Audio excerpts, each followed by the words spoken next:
Call the meeting to order. It's 6 o'clock. Good evening, everyone. Nice to see a nice full crowd here. Thanks for coming. We're going to get to you guys real shortly.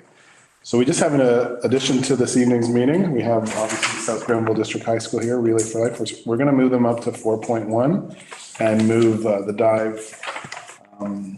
dive delegation just to 4.2. That's okay.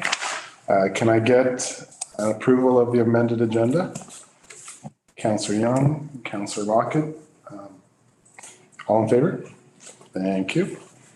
Item 3 is declaration of interest. Is there any declaration of interest today from council members?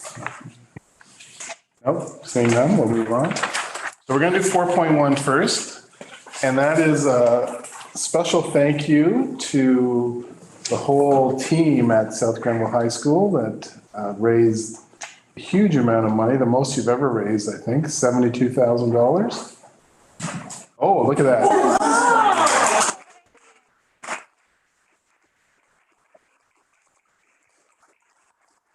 Do you mind just stepping forward? There's a camera right there. That'd be a cool thing for the turn around. There you go. Wow. For the millions of people at home that are watching. That's fantastic. Thank you. So we'd like to call you up. Do you have anything you want to say, Christine? Do you have anything you'd like to say? You got the podium. Well, many of my wonderful relay crew here are all graduates, and they would be awesome at doing any kind of event planning. They would also be very good at doing any kind of position in their communities. This probably names. Be the next generation. That's all. Just putting it out. That's a good endorsement. That is. It's a very amazing group to work with. Each one of them has their own specialties, and then they were very anxious to work together and feed off of each other, and I think that's why we were so successful this year. Fantastic.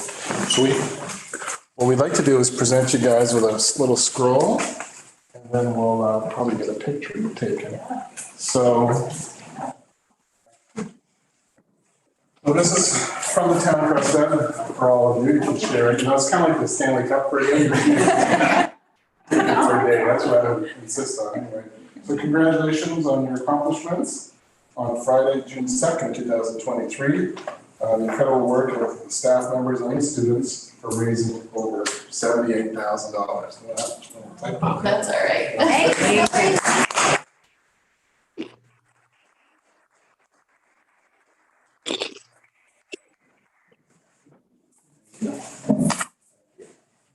So can we do a picture up there with the whole council?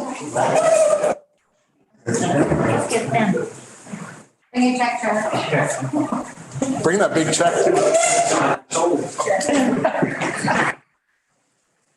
So. A couple of them in here, a couple of them raise their heads. Congratulations. Nice place. Congratulations. Some of your help there. What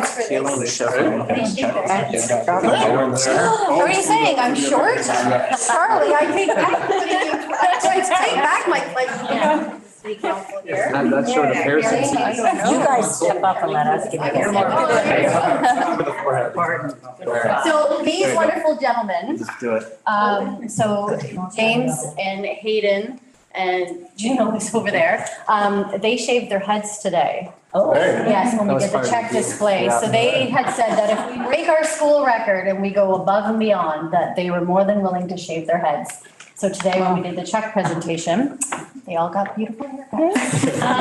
Those are sweet. all right, look at me, smile.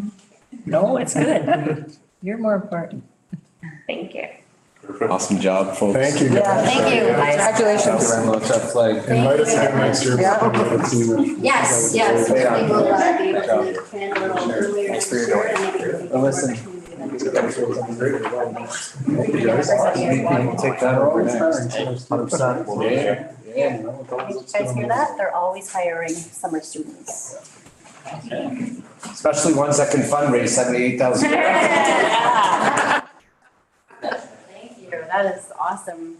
What an honor. Thank you very much. Well, thanks for coming. That was great. We'll make sure to put this up with our, they also won at Relay U in Ottawa this year. They also won the award for being the most spirited school and bringing the most energy with them. Oh, good job. Nice. Yeah, so we'll put these awards together, so thank you Beautiful. very much. Thank you. Thanks for coming. Thanks for your hard work. You do have to stay for the whole meeting. Good for you guys.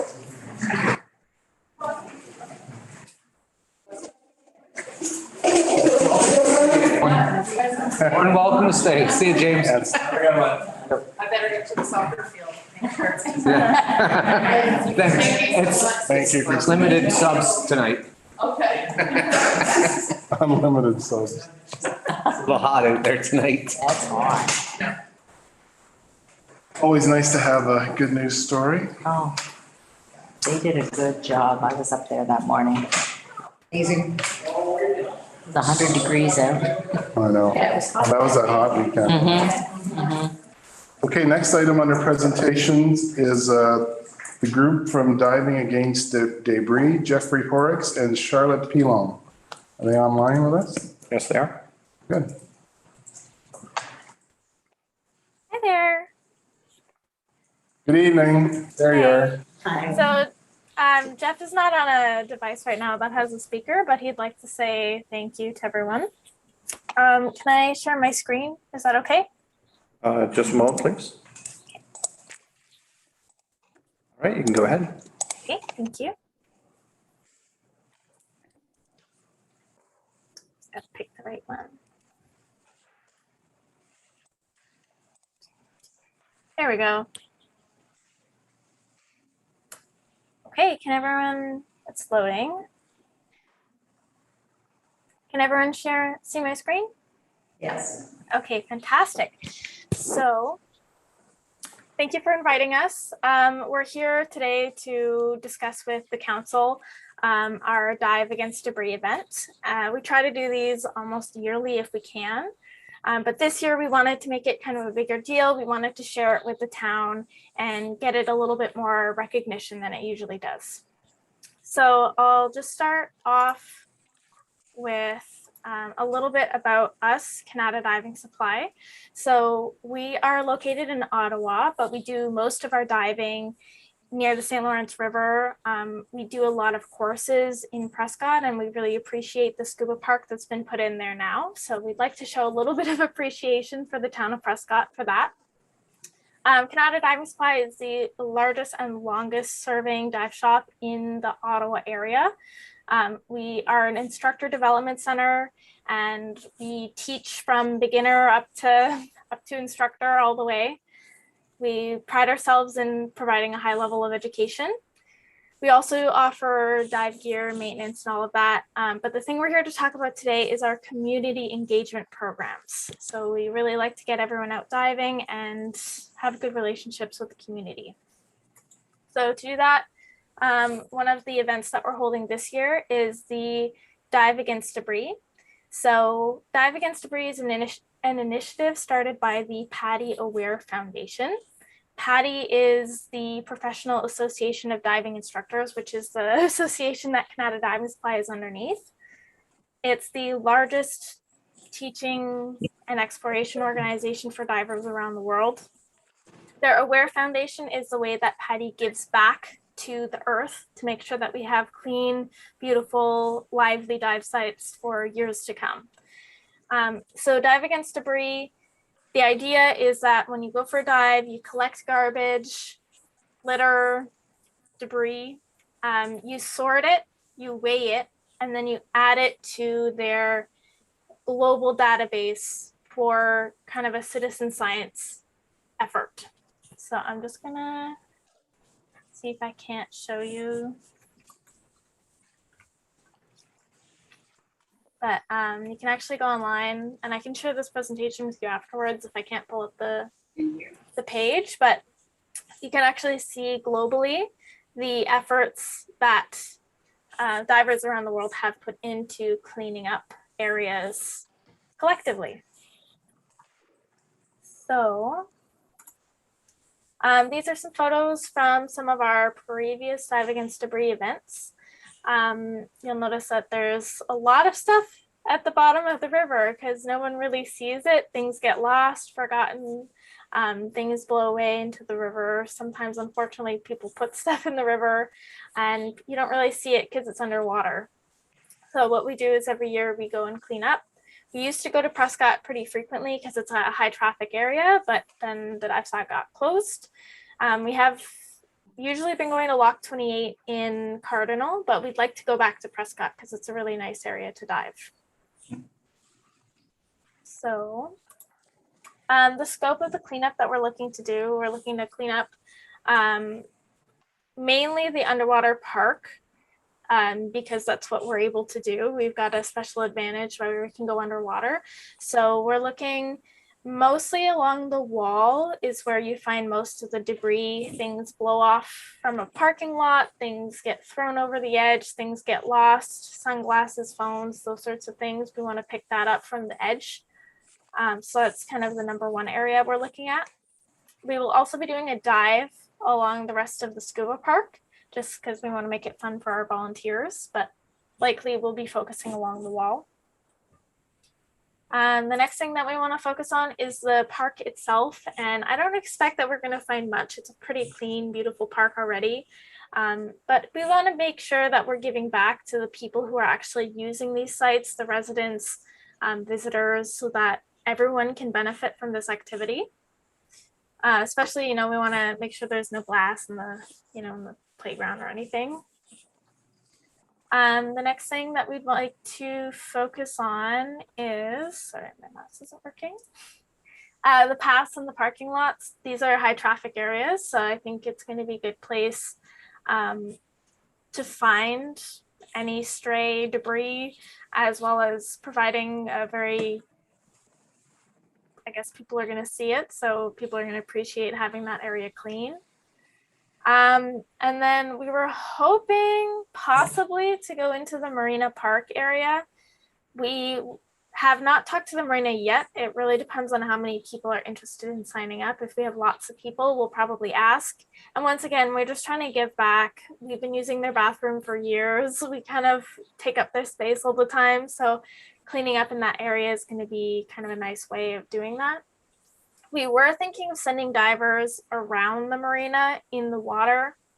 We can't dive inside the marina because of pollution and just the hazard of having boats above the divers.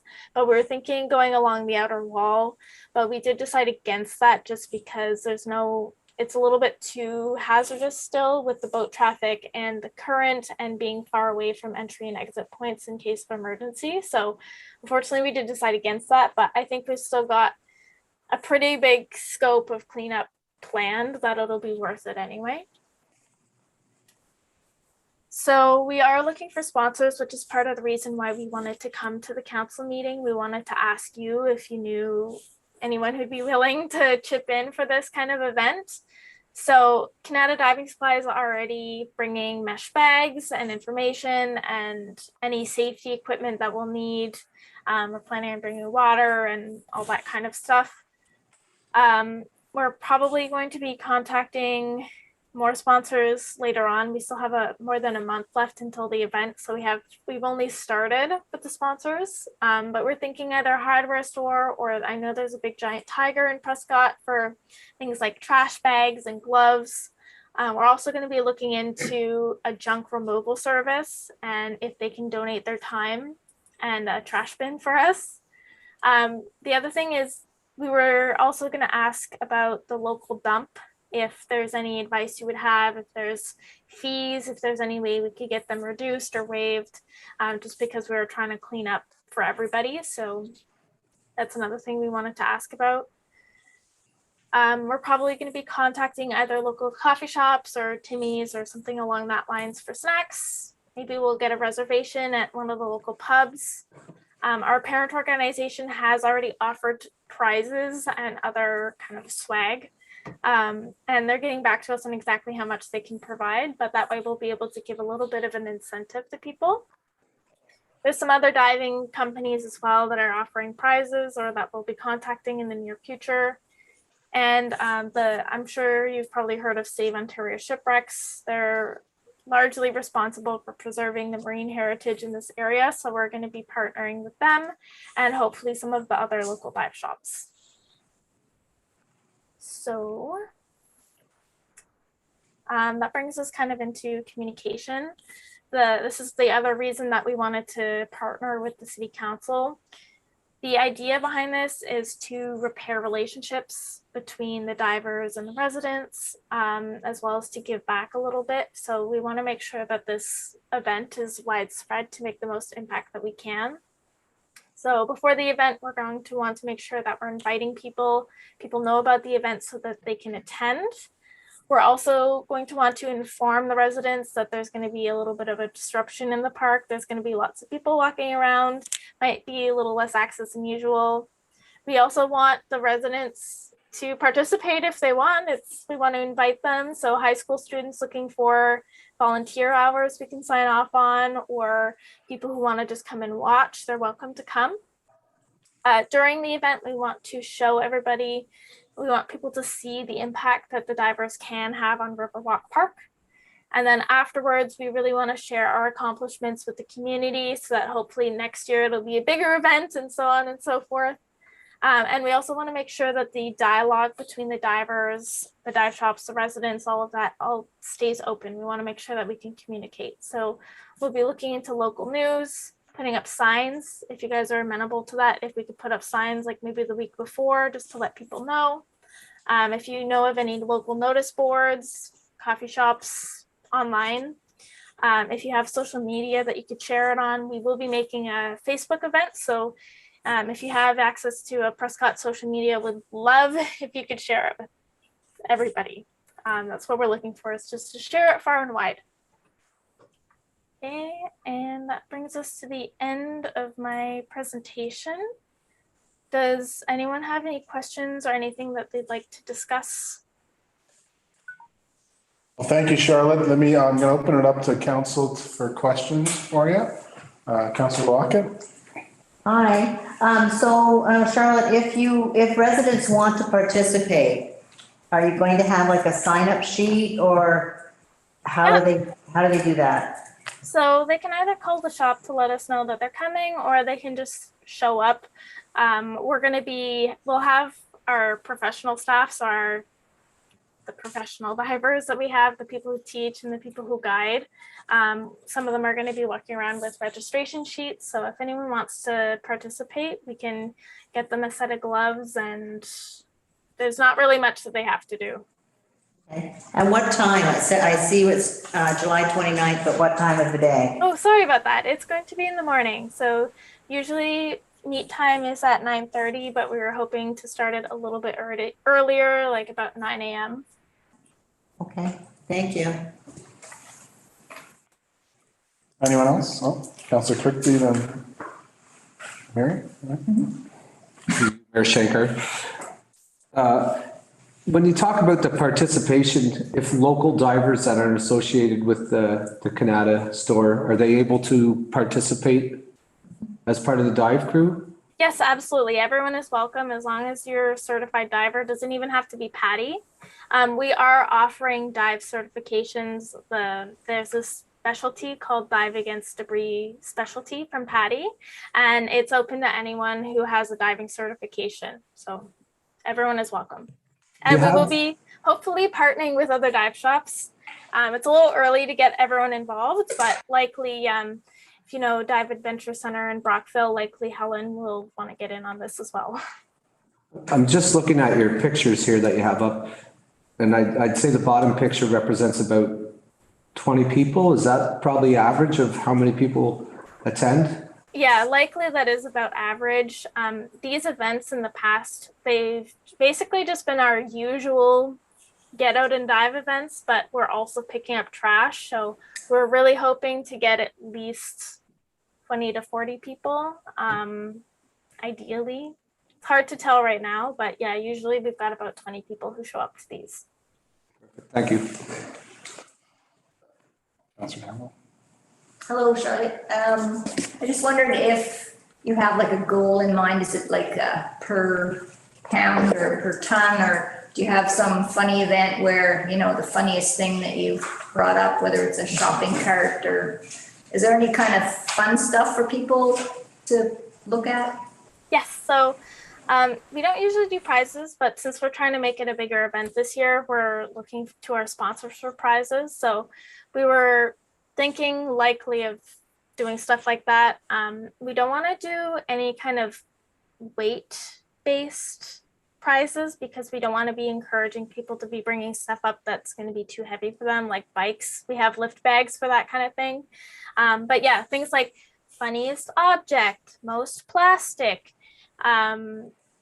most plastic bottles picked up from the surface, things like that we were hoping to have. Sorry, one more question then. So if people, you're just gonna start at 9:30. So if people want to stick around and see what kind of stuff you're bringing up, how long would they have to wait? Likely, probably around noon. We're planning on having 2 dives. The first dive is usually a little bit more of a fun dive, a little bit more of scoping out the area, especially if there's larger things that we need to go back for with bigger equipment, like lift bags, which is basically a balloon that lifts heavy objects out of the water. That usually, if we're in the water around 9:30 or 10, will usually be around 11 o'clock. And then probably noon for the second round of stuff. So it's going to be a full morning. Okay, so to promote it to our townspeople that might be interested to see what's coming up, they probably shouldn't get there till before 11 then, right? Yeah, likely. Okay, thank you. So one more question, Charlotte. Because there's no place right in town to fill up their tanks, will you have something portable to fill the tanks if they're gonna do a 2-tank dive? So usually when we do 2-tank dives, you bring 2 tanks with you. So we're going to be operating this just like we would operate any of our other organized dives. You can stop by the shop anytime between Wednesday and Friday to pick up equipment or get fills if you have your own tanks. And then you bring both tanks and all of your equipment with you onto the site. There is also Brockville Adventure Center that has a compressor that can fill tanks, as well as Dive Tech in Mallory Town, but those are a little bit far. So likely people will just bring enough air for both dives. Okay, thank you.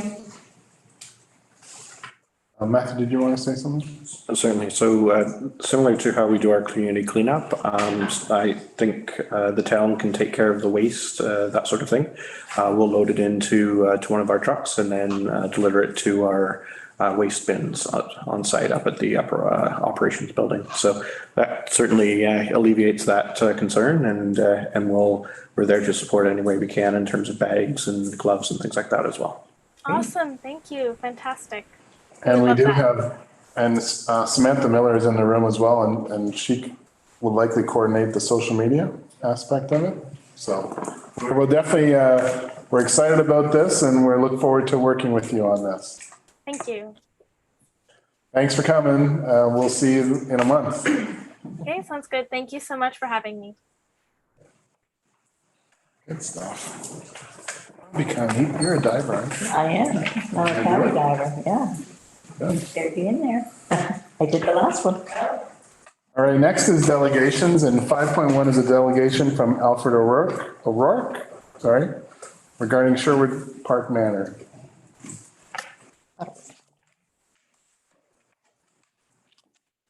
Mayor Schmaker and councilors and staff. Sherwood Park Manor is currently 107-bed long-term care facility in Elizabethtown, Kentucky. In April of 2022, we received an initial approval from the Ministry of Long-Term Care in order to get more to redo our 75 original beds, which started in 1974, and add another 21 beds. So we're going to create a new facility. It's going to total 128 beds. So I just want to go through a little bit more of our past residents and so on. So we've been in the Brockville and region, Prescott and United Counties, Leeds, Granville for around almost 50 years. And in fact, 1975, so it'll be 50 years in 2025. And 7% of the residents generally come from Prescott community. As I said, we're a 107-bed, not-for-profit, non-municipal long-term care home. It was founded by the two hospitals in Brockville General and St. Vincent Hall back in 1974. And at the time, the design was incorporate extra wide corridors, private, semi-private bedrooms, ensuite bathrooms, wide wheelchair accessible doorways. And at that time, it was considered the most innovative in the province. Well, that's changed a lot since 1974, obviously 50 years. When you look at it today, it does need some upgrades. So the community, Leeds and Grenville has always had a strong sense of pride in its nursing homes, continued its generous support at Sherwood Park Manor over the years. We've had volunteers from all over the counties. We've had, it's really grown to be an excellent not-for-profit nursing home in the community. The problem is more beds are needed, and long-term care beds are needed. And those we have, as I've mentioned, already need to be updated. Next slide. So presently, and we hear it time after time, our residents' lives change for the better when they move into our home. And residents, really, they find an environment that's suitable, well suited to building a community. That's what we hear time and time again. Even though, as you know, many people, as they age and they go into long-term care, they don't want to be there necessarily. So, but our staff work to foster this community of friendly environment that people can live, as we say, it's a choice to celebrate living. We don't receive any supplemental municipal funding each year to subsidize our ongoing operating costs. We just get the money that all the homes get per diem from the ministry and donations. We provide well-paying jobs for 130 people. So, future, why we need to revitalize our facility? Well, Sherwood Park Manors always provide compassionate care. But as you know, COVID hit us the last few years. It hit all the communities in the world. The pandemic highlighted the need for improvement in our center for sure. And I might say that its staff and our residents and our families credit because we did not have COVID for the first 22 months of the pandemic. We kept it out until last year, and that was that third strain or whatever that was very contagious. So, as I mentioned, in April of 2022, we received a preliminary allocation letter from Ministry of Health, Ministry of Long-Term Care. We're going to add 21 beds and upgrade 75 C beds and rooms in our facility. So we'll be able to offer more care to the region. Our new facility will meet and exceed all modern building standards.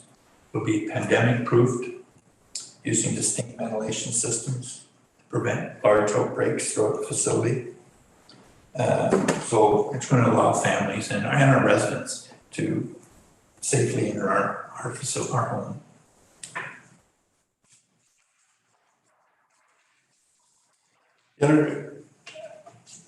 This is going to be the first phase of several phases that Sherwood Park Manor is going to undergo in the next number of years.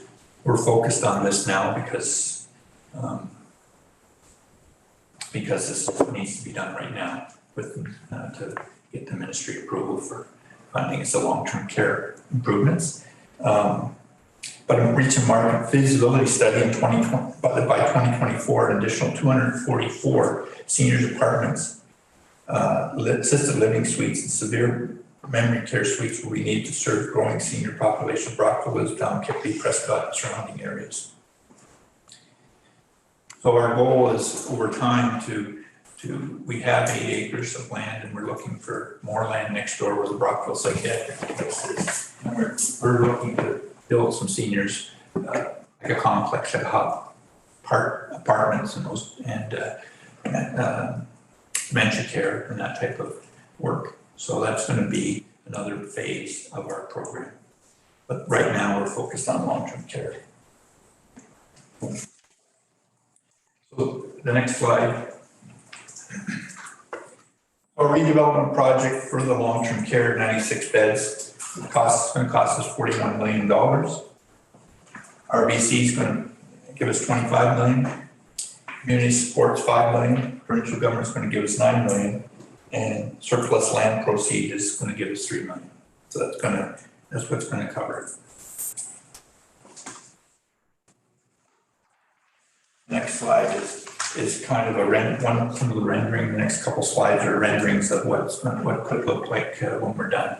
What's going to look like when we're done. Just go through that quick. There's the bathroom, there's the entrance, the bedrooms.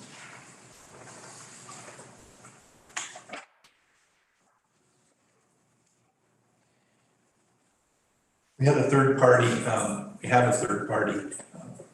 fundraising company, BMP Goldie, and they've interviewed people in advance of just to see what the feasibility would be to obtain that $5 million. So 90% of the interviewees indicate that Sherwood Park's reputation was excellent or good. 64% of the interviews believe that the community at large will respond positively to the capital campaign. 36% were uncertain. 31% of businesses would be willing to donate. 54% of individuals would be willing to donate. So they felt based on that we could achieve our goal. Sherwood Park Manor is an anchor institution in Brockville, Prescott, Elizabethtown, Kitley area. We've been here 50 years. It's going to create more jobs for people and construction jobs, obviously, for the next 2 years. It's a community contributor. Our employees contribute greatly to the local communities that they live in. And local income creation for a wide range of industries as a vendor.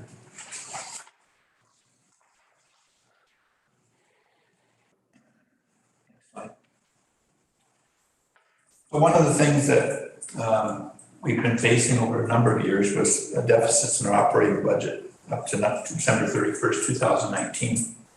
Board management with assistance of third party reviewed our operations. The changes made reduced and reorganized our staffing and supply dollars starting in fiscal year 2020 to create a surplus. We've since had surpluses in 21 and 2022 in spite of the pandemic. We now have eliminated our deficit and we're in a complete surplus situation.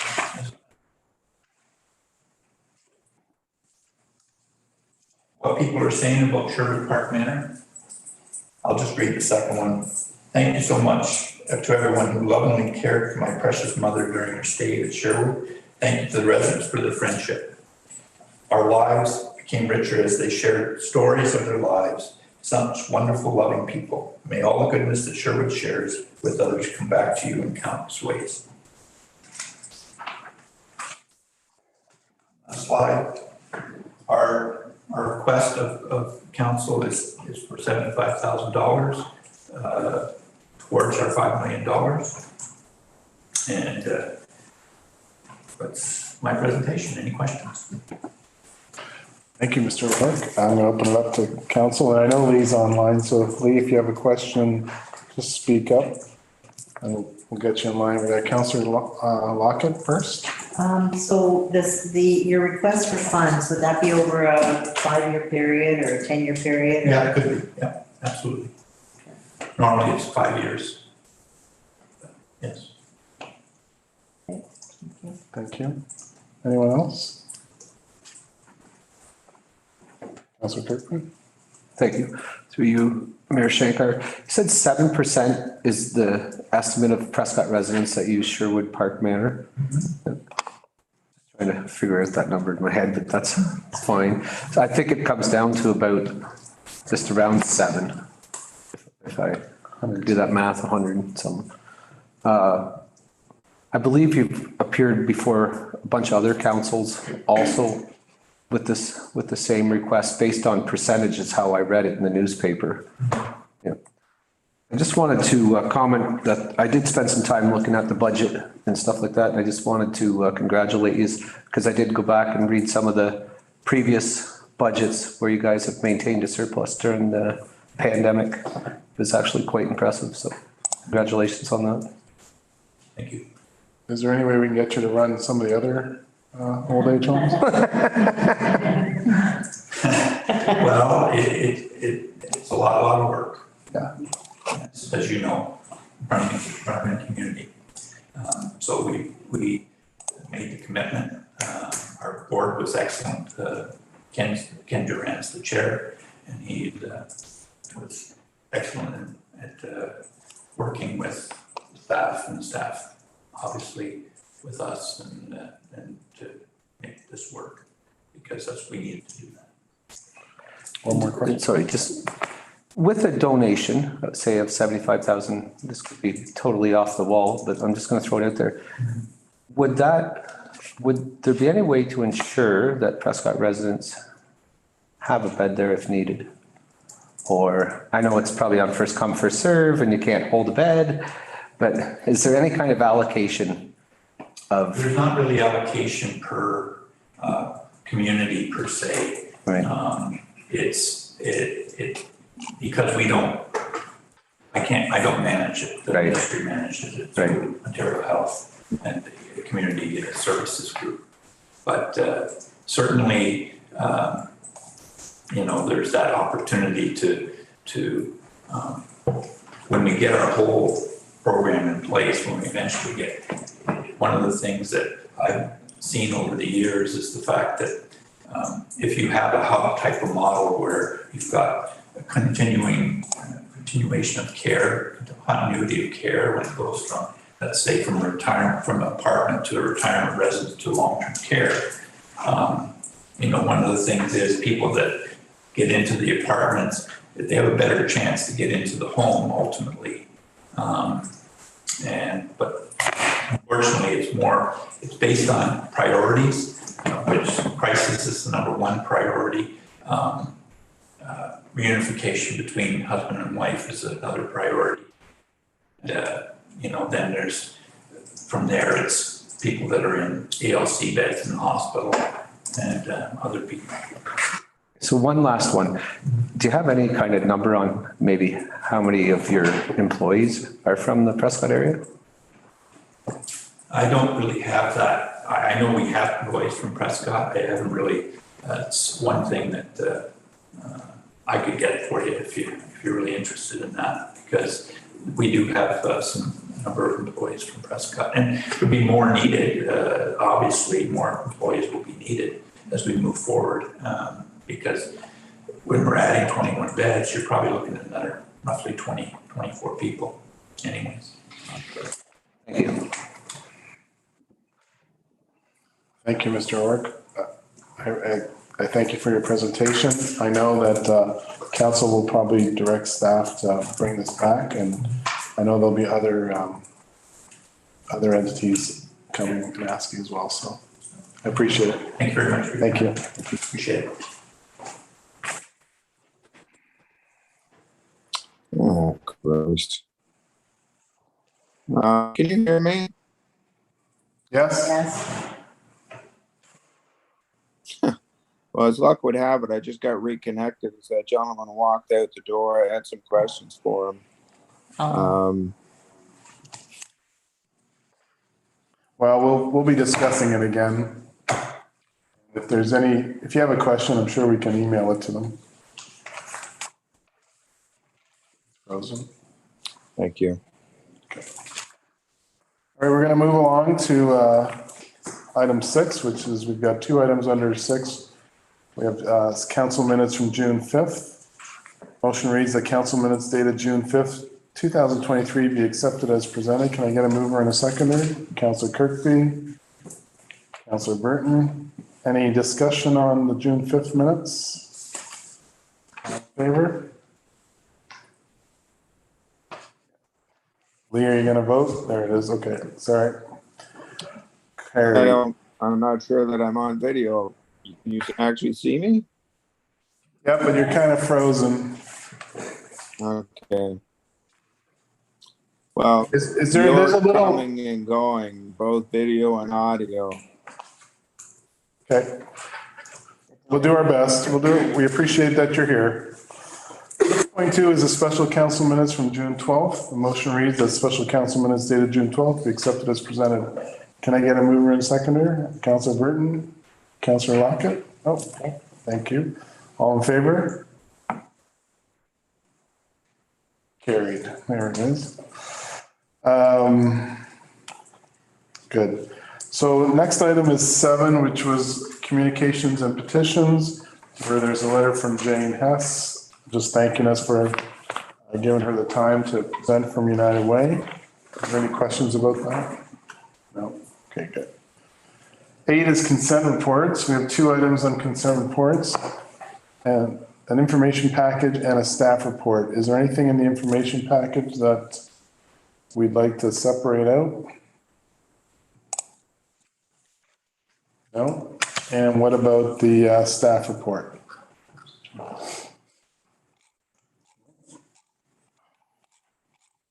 Okay, so I'm going to get a mover and a seconder on that. Deputy Mayor Campbell and Councillor Young. Any questions on those? Call the vote. All in favor?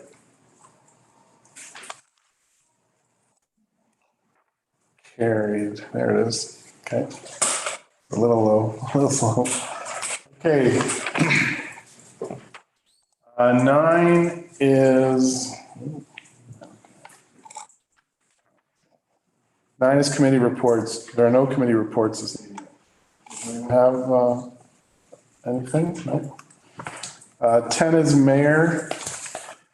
Had a few things. We had joint services a couple weeks ago. They're working hard on the homeless issue. They're working hard on balancing their budget still. There was a presentation from Wounded Warriors that are going to work with their paramedics, our paramedics. So that's a good program. They're also talking about using that program with the Brockville Police Force because they have a lot of people on compensation right now. The other thing I wanted to mention, shout out to Slater Doran. I went to his fundraiser, young man from Brockville who actually watches a lot of our meetings. So we're pulling for you, Slater.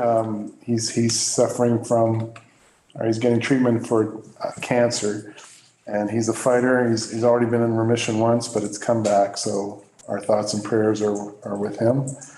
Lastly, I had the opportunity to meet the Lieutenant Governor about a month ago, and then the Greek ambassador to Canada was in Brockville on Friday. So I just gave them greetings, a nice swag bag from Dana that they really enjoyed. So we're going to look at trying to bring someone like that here in the future and for all of us to meet. So that'd be great. Item 11 is outside boards, committees, and commissions. Councillor McConnell, did you want to talk about the Heritage Committee? We had our first meeting of the Heritage Committee, elected a chairman, chairwoman as the case may be.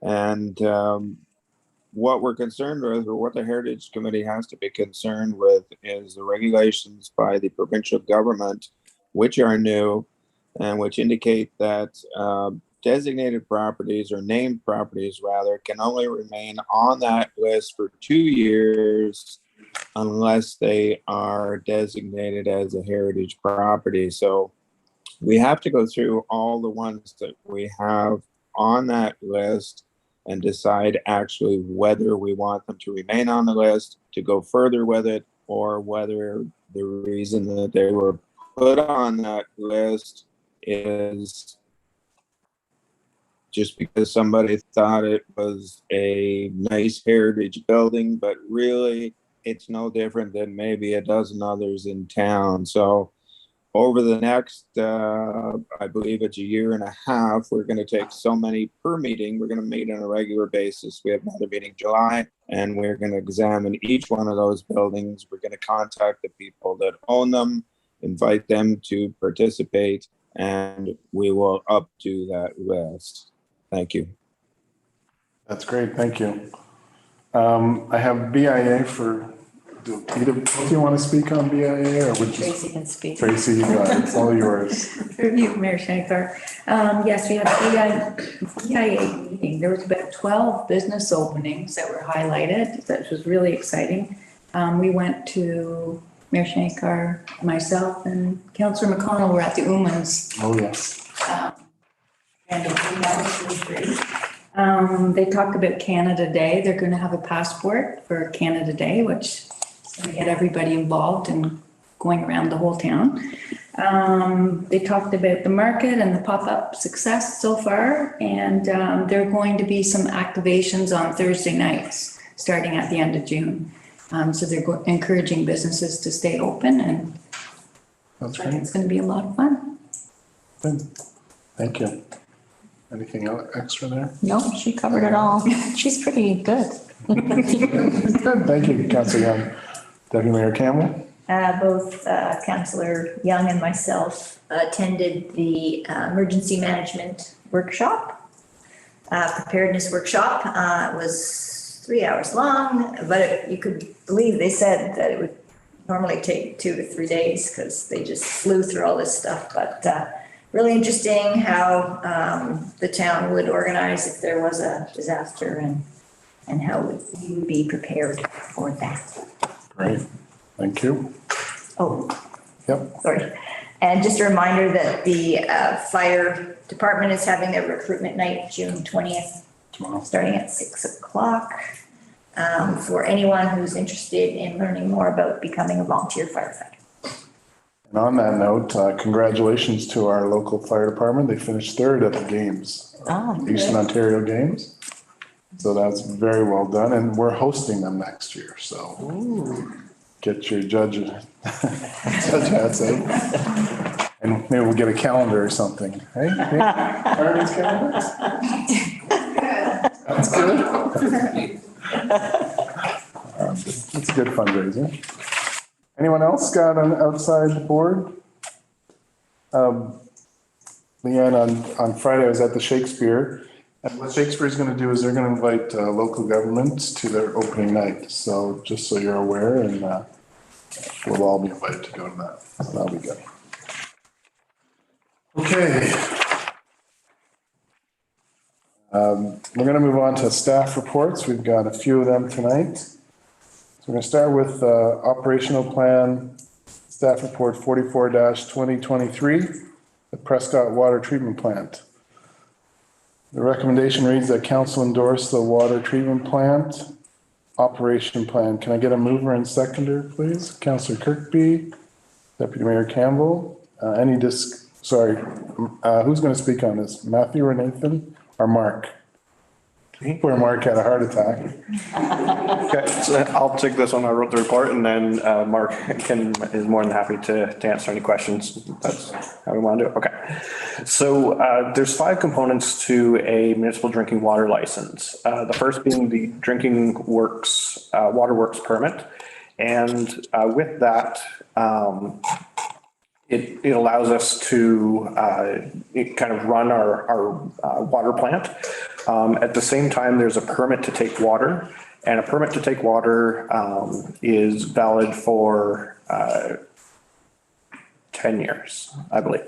And the next time it comes up for renewal is December 10th of 2024. Our drinking water permit, it comes up just the following spring in 2025. So with that, when you go to renew your municipal drinking water license, you have to also show a financial plan. And so in the course of 2024, we will have professional consultants conduct a plan and undertake a financial plan that says, here's all of the costs to run your water and wastewater systems. Here's what you should be charging from a rate perspective to maintain those systems as well as invest back into them. So that all kind of leads us to the last two parts, which is the operational plan. And that's the detailed information that Aqua, as our service provider, undertakes and follows to actually run the water treatment plant itself.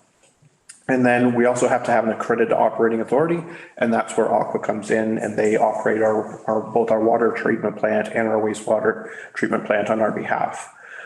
So really what we try to do is make sure that council is aware of the operational plan and has an opportunity to endorse it. And so the last time it was endorsed, I believe, was 2018. And then since then, there's been a little bit of staff turnover, updating of the plan, and then obviously an entirely new council. So wanted to bring it in front of you this evening to be able to really review that, make sure that we were able to answer any of your questions. And then if you feel comfortable, then endorsing that plan once again, or that operating plan. So I think that covers the majority of it. We did have a presentation that we included as part of the report, so that it provided additional information. I pulled out the major pieces from that report and put it into the staff report, as well as the operational plan was provided as well. That was a fairly lengthy document, so we split that out from the agenda, so it didn't end up being 700 pages long. It was only 600 pages long. So, so more than happy to answer any questions that you might have, or if they're detailed types of questions, then Mark Lozon, who is our Director of Operations Manager for the Seaway Cluster, as well as intimately involved in both treatment plants here in Prescott. Okay, thank you, Matthew. Any questions for Matthew or Mark? Or Nathan even? Wow. Then I'll ask the question, Mark. I see they're both, one of them is going to be renewed in 2024, the 10-year one, and the other one is 2025, I think. Any hiccups that you foresee? No. We typically, as Aqua, we will basically fill out these documents for the town, and then the town submits them. So the town is the ownership of these, of the drinking water works permit and of the permit to take water. But we basically do all the applications on the town's behalf. Perfect. That's great. Thank you. Anyone else? No? Well, that's great. I guess I'll call the question. All in favor? There it is. We're carried. Thank you, Mark. You can stay if you like. Oh, and there's one more, isn't there? Or no? Not for Mark, but. Not for Mark? But if Mark gets to leave, do I get to leave as well? Oh. Nice try. Okay, item 12.2 is staff report 45. Thanks, Mark. 2023 recreational complex outdoor activities and amenities. The recommendation reads that council directs staff to proceed with the phase 1 outdoor activities and amenities as outlined in staff report 45-2023 and issue a request for tender to obtain costs for completion of the work. Okay, just gonna move her in seconder so we can discuss. Councilor Burton, Councilor Young, thank you. This is from our Director of Operations, Nathan. It's yours. Well, I'll take the first little bit if you want, and then we'll kind of tag team after that. Is that how we want to do it? So if you remember last year, for those that were here, we did come up with an initial concept of what that recreational complex could look like. And so I'm just going to share my screen so that you have an understanding of what I'm talking about. Here we go. So this is what we first started working with. Following that conversation with council, council wanted us to do a little bit more in-depth design on what we could do. So we were able to find a company, an engineering firm that specializes in this type of layout. They've done a number of projects throughout Ontario, lots of universities. They did work on Queens. They've done Waterloo. They've done a number of community projects. And so we had them kind of take what we had come up with in terms of what we were including, and then come up with some options as to what it could look like and what is the best use of space from their understanding.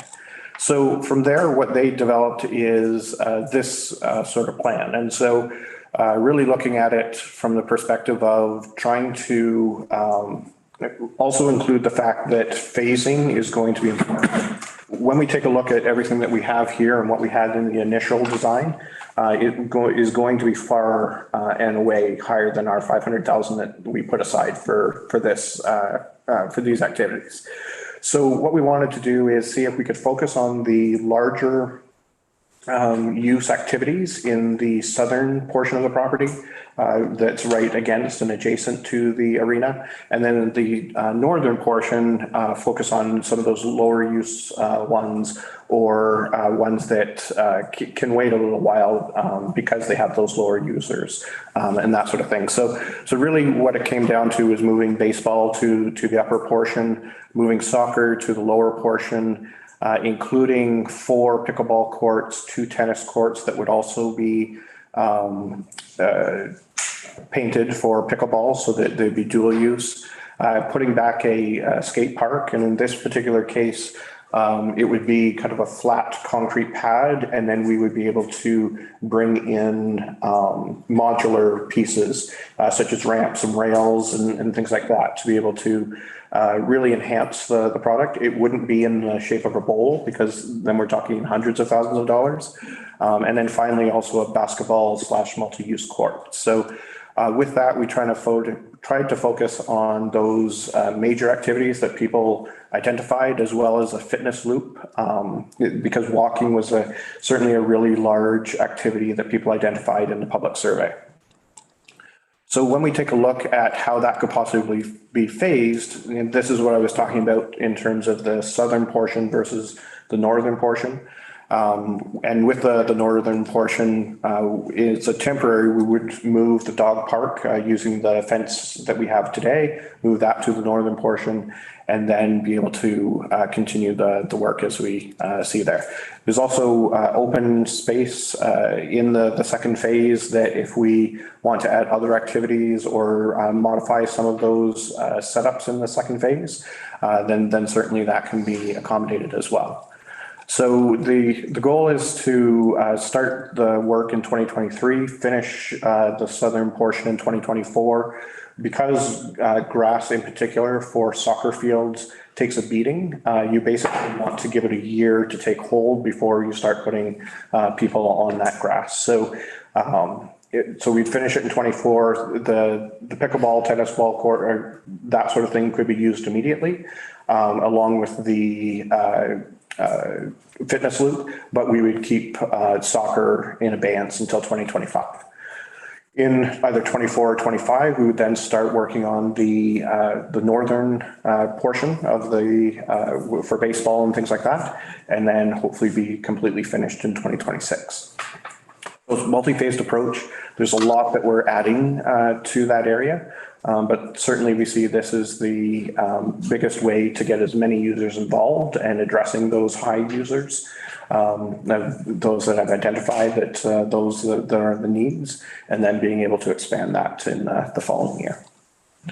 So as I mentioned, there is a $500,000 budget. We don't exactly know how much phase 1 will cost until we go out to tender, and then have an understanding and a discussion of exactly what's included, what's not included. What we would do is look to put in the soccer fields, put in the numerous things that I've mentioned, but maybe hold off on lighting. Lighting could cost up to $300,000 or $400,000 on its own. So as in future years, funds become available, then we invest in those types of things as well. But really what we want to do is get people using the area, enjoying the area, and then we'll add in the nice to haves as we move forward. So more than happy to answer kind of any questions or comments or concerns, and we'll do our best to address them.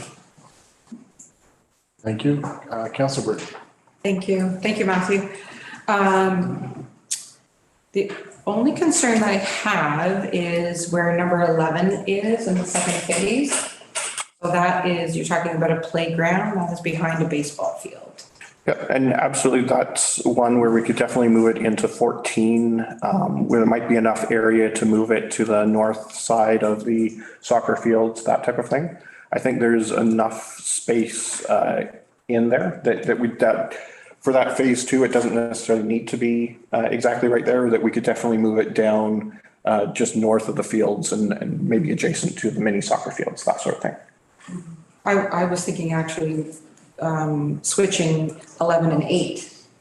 Okay. If there's enough room there. I mean, because we don't know when the phase 2 is going to be happening, but we're going to be developing this whole area that involves families and small children. And the bigger kids might be playing on the bigger fields, and the smaller kids, there's nothing for them to do. No, those are very good points. So what we can do is look to put 11 in and around 8. And what we could do is 2 portions. One is, because we would like to try and get the skate park back, because it's something that we unfortunately took away. If we can move the skate, let's say if we can move number 7 a little bit to the north, move 8 a little bit to the north, it frees up space for number 11. And even if we don't do number 11 as part of phase 1, at least we have the space for it as part of phase 2. So is that a reasonable, and we'll put it in as phase 1, but if we don't have enough money, then it might be something that we add to phase 2. Oh, yeah. Oh, absolutely. I just think it would be a safer spot for the playground. Well, I think that's an excellent idea, and it frees up a little bit more space up there as well for that open area, so. And we can squeeze it in. Let's squeeze it in. Yeah. Thank you. Absolutely. Councillor Campbell. There seems to be interchangeable verbiage of softball versus baseball diamond Okay. on some of these maps. So do you know what you're looking? We're absolutely looking at putting softball in. Softball. So that would just have a gravel infield then? There's a couple of choices for infields that you can do. One is a lime, one is a clay, and then one is gravel. So we would look to see what is the best from a cost versus quality perspective. Okay, and then, so no more Little League diamond size? So I think you can play softball on, or Little League on a softball diamond, but in terms of fitting one more diamond in, that would be a difficult one to try to attempt to.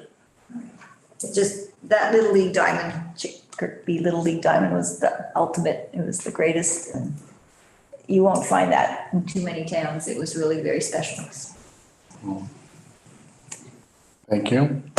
Anyone else? Councillor Kirkby? Through you, Mayor Schenker, I believe what Matthew said about being interchangeable from the Little League to the softball works.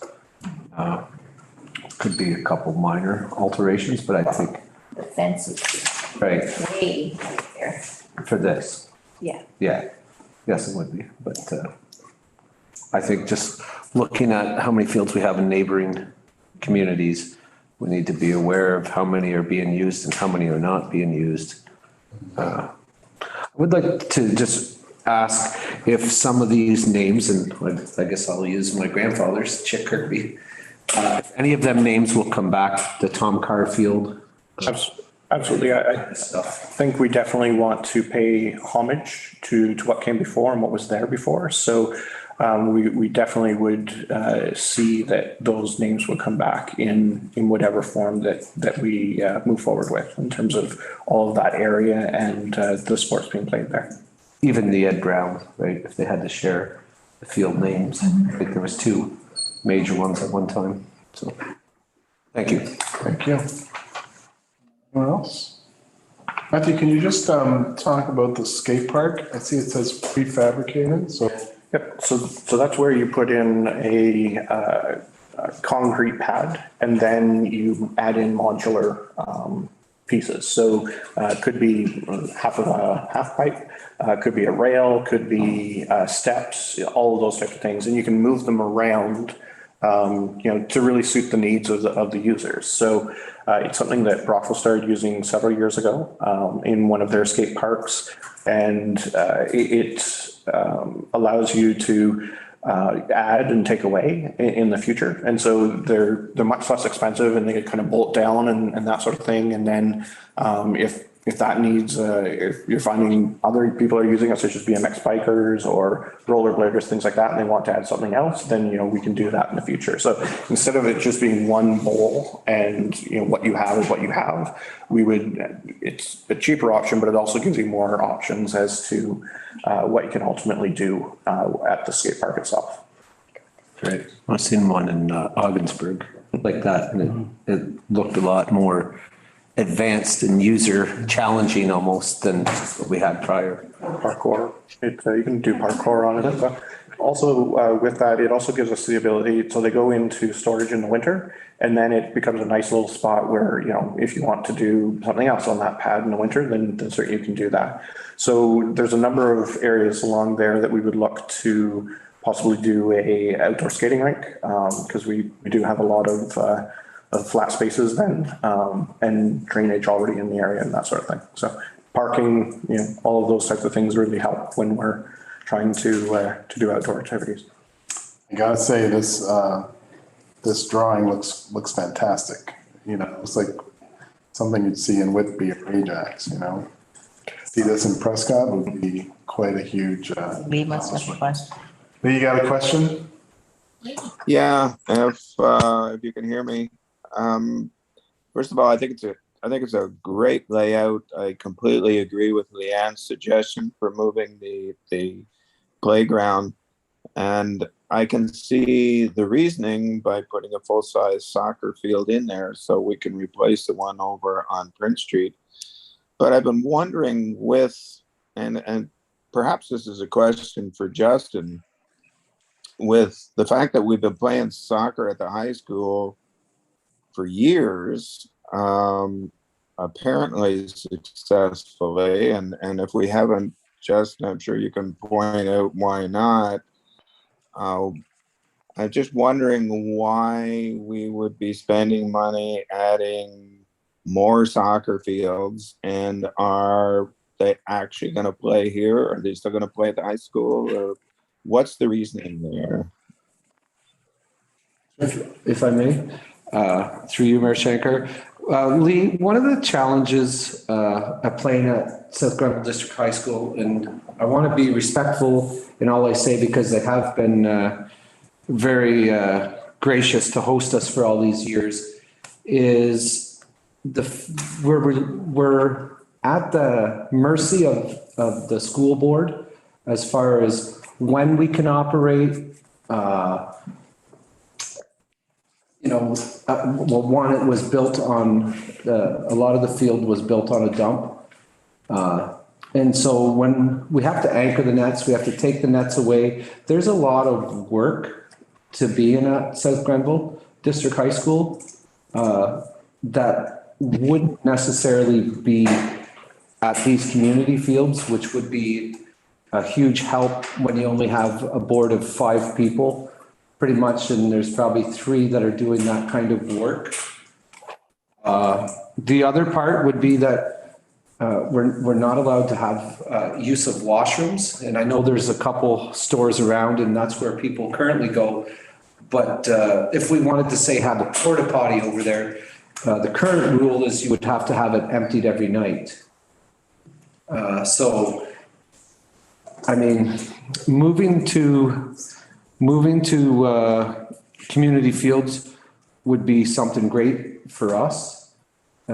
Even if we had to, I hate to say this out loud, but pay a fee per player to help offset the costs of maintaining the fields, I think in the end, we would still be ahead. Just because of the layout of the area, the extra activities that are there, the use of the storage and the washroom facilities. It would be a great thing for Prescott District Soccer Association. To put it that way, I guess. There's a lot of little hurdles that add up to big hurdles to being on board fields.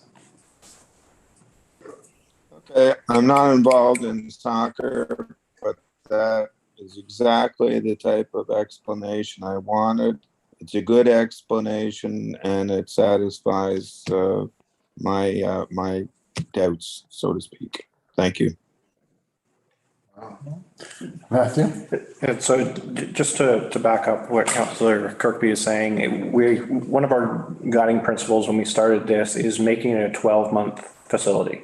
So, and soccer in particular on the public survey was, I think, the highest outdoor group activity, organized group activity that came up. So when we take a look at our investment in the arena, we want to be able to use it for, if they want to do a soccer tournament, we have the change rooms to be able to support them. We have a canteen that we can support them. We have all of the washrooms that can support that activity. And so really when you take a look at how it was designed and there's the extra door that runs on the north side of the parking lot, that you come right into the lobby and then you can access all of those things. And that was really some of the thinking behind it to achieve that goal of that 12-month facility. Because, that's really our goal, is to provide, those facilities that when you start putting them in separate areas, you can't necessarily fulfill all of those wants and needs when you co-locate. Perfect. It's great. It's a great facility. It's impressive. All right, no one else? So I'm going to call the question. All in favor? Carried.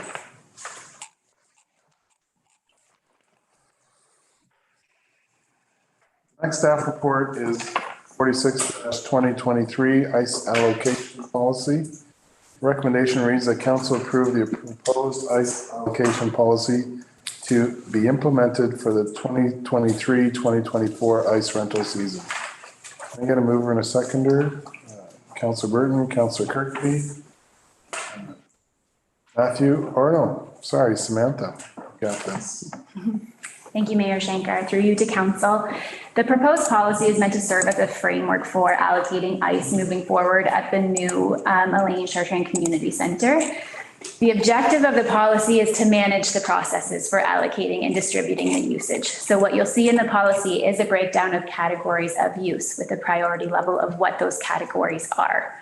And we've researched several other municipal ice allocations. We've looked at many, and this was developed based on what we believe to be most relevant to the town of Prescott, our residents and the user groups that will be within the facility.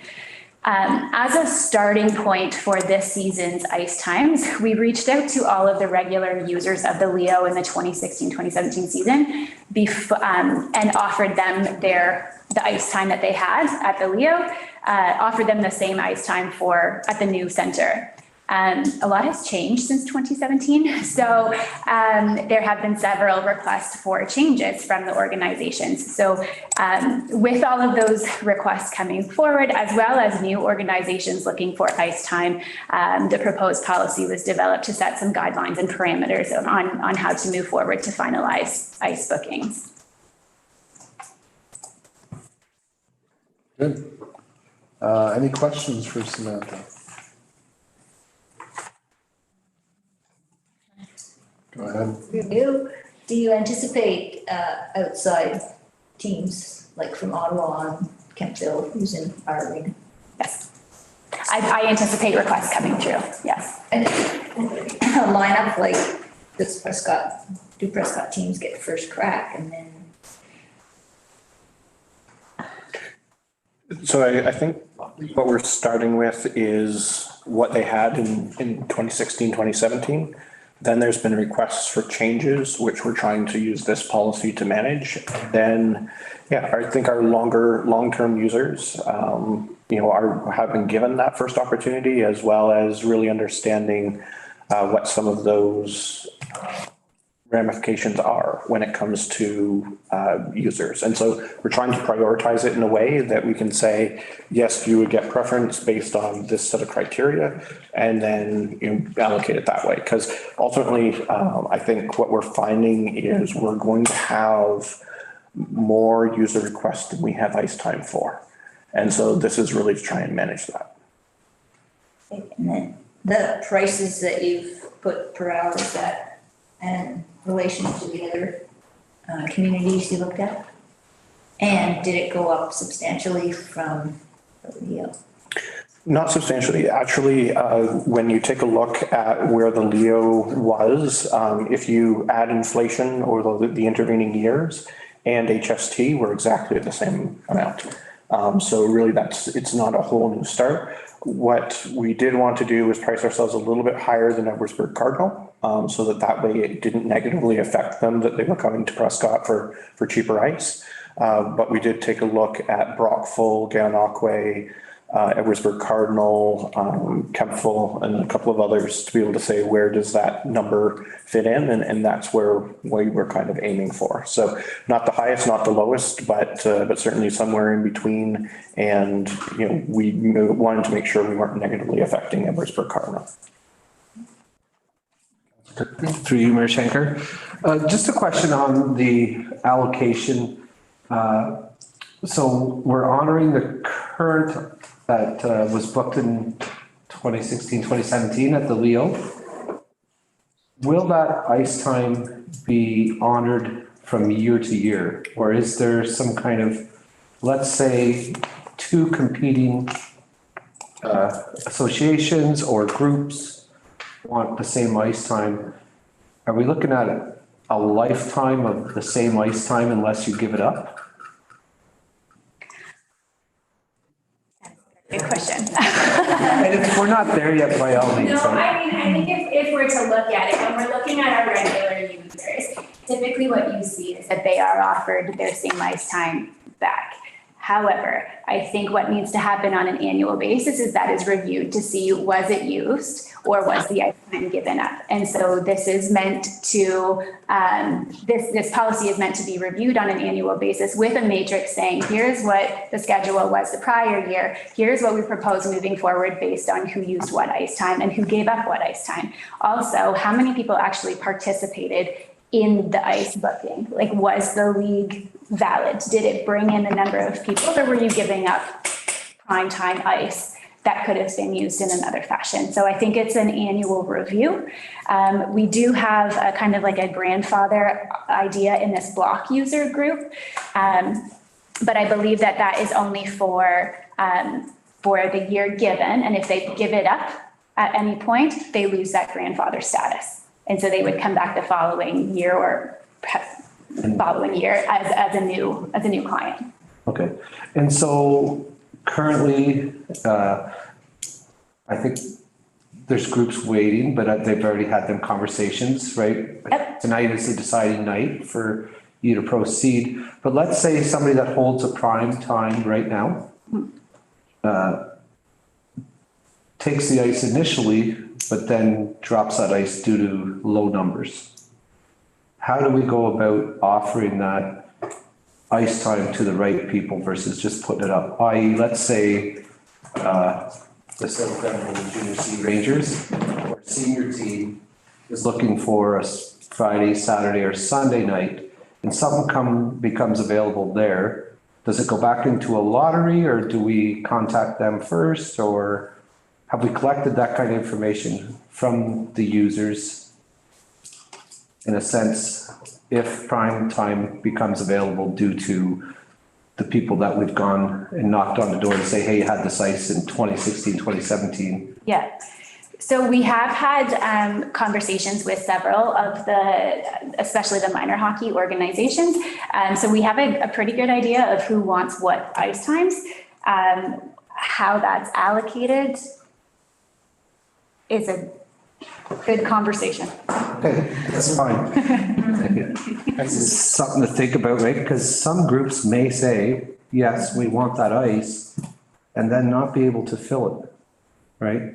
And so just want to maybe make sure that that good ice goes to an organization or clubs that could use it versus just straight out to a rental.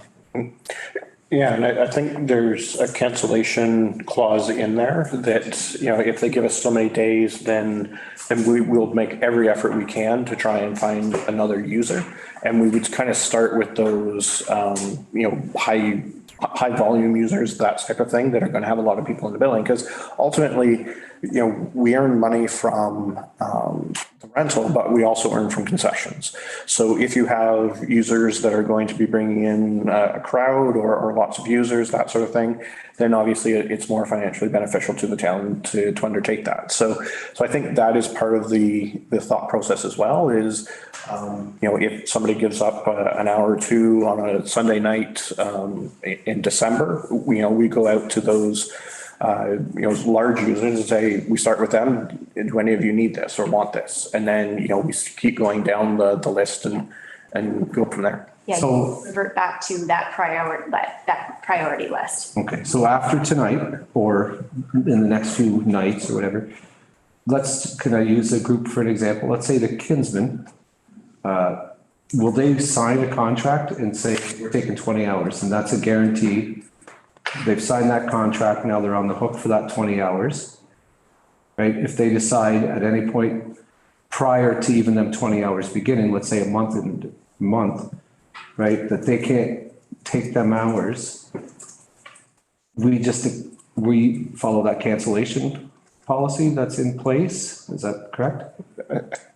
I think there's two opportunities. One is you have until October 15th, I believe. That's for minor and youth organizations. So because the way that the calendar works out is that we need to finalize what ICE is going to be, but these minor groups don't get their schedules set in place until a certain point of time. So they may have the ICE booked, but then get their schedule and know they're going to be on the road on a Saturday night, or they're going to be on the road on a Sunday, and they have to give up their ICE time.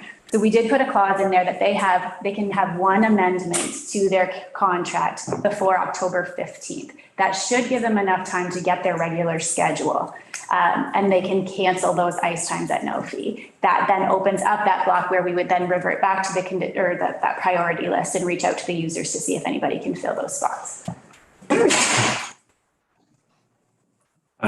Sorry, I did read through this. So the cancellation policy, right?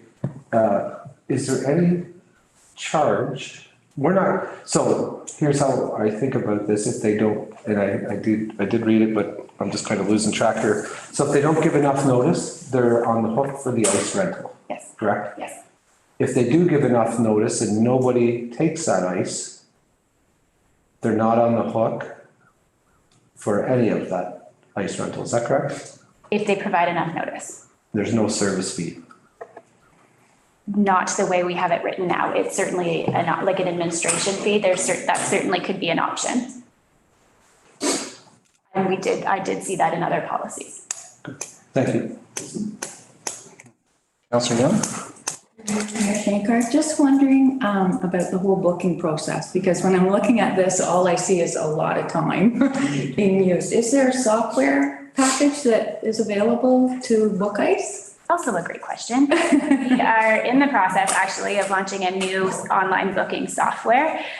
So the goal is to have that launched in July. I have access to it now, which is allowing us to put these groups in there. It will, the contracts will all be online. People will have the option to pay online as well. They will still have the other options of calling in, like we have done. But yes, so they will all be able to log in as a user, see their calendar, see their ice time, sign their contract, and everything will be in one place. And then that would also allow for that ice that's freed up for somebody else to see that it's available. Yes.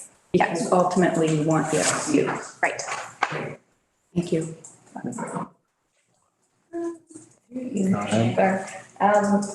I see ice rental, prime time, secondary time, but is the building open all day? So So we developed the operating hours based on what we're seeing so far and what our experience has been when it comes to ice operation. So, and ice rental. So at this point, based on all of the users that have contacted us, no one's really wanting to start before 4:30. So we pulled that back 2 hours so that we could have 2 hours of non-ice time, prime ice time. And then if we have users come forward and say, I would like it earlier in the day, that sort of thing, then absolutely. There will be somebody on site for the track and the community rooms, that sort of thing. But we then need an operator on site when we're actually running the ice rental itself, because then you have a Zamboni and there's a number of other safety concerns. So I think our initial thought was during the week, we would start at 2:30, but if we get people wanting to do, 10:30 in the morning, 11, 12, we would shift our operating time and then be able to work with that. It really just comes down to demand. That being said, we've had very little usage before 2:30 in the afternoon because the vast majority of people are either working or in school. So it's just not a lot of users during that daytime. And then on the weekends, I think we're open for approximately 16 hours of the day on Saturday and Sunday. So specifically, public skating, have you discussed when you might place public skating? Yep, it is on the schedule for once a week, the same time frame that it was at the Leo. So it was scheduled for Sundays from 12 to 1:30. So is there any chance for our seniors to have skating during the week, because they're not working and they're not at school, to have public skating? Yeah, I think that, so there's a couple of options that we talked about. So if we don't have anybody in that 2:30 to 4:30 block, it made perfect sense to have maybe a moms and tots, as well as a senior skating, to be able to be in there, and either at the same time or in separate areas. And that gave us 10 hours a week to be able to do that. But if we find, if we want to do 1 hour or 1 day a week earlier in the day, then we'll just modify the schedule to be able to accommodate that. And it really just comes down to users. What is the popularity of those types of things? And obviously we want to grow it and people to enjoy that. So yeah, we thought about kind of some of those other users that aren't at work or maybe not at school, and then how do we work with them?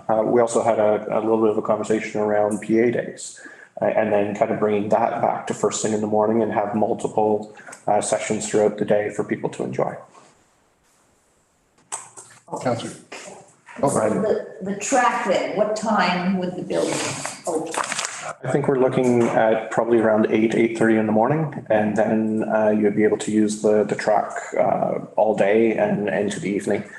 We are still working on the logistics of using the track during ice rentals. What we're probably going to do is, because there's a lot of standing tables along that top, above the stands on both sides, we might ask only the outside lane be used during games and that sort of thing. And so, as we get a little bit more used to being in the building and functioning and that sort of thing, we will kind of evaluate each thing as we go along. But yeah, our intention is that, throughout the day and into the evening, that anybody that wants to go and walk can go and walk. And use the community rooms. Yep. So is there gonna be a charge, like a walking club, like? I think, no. So if you wanted a guided walk or something like that, maybe we would do a charge. But if you're just coming in and doing your own thing and there's no additional cost to the town, I think that's just a natural thing that we would offer residents.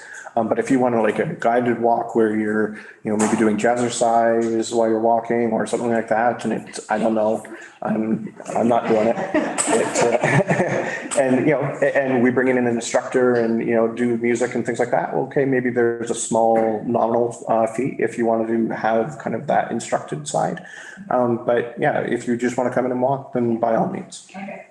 And that was the approach that we took at the Leo too. So when we opened the Leo for walking, there was no charge. And I do know that we've got Walker House as a prime example. That would be, I believe would be regular users of the track. We did get a fair number of people out at the Leo on a regular basis as well. So Great, thanks. will be used.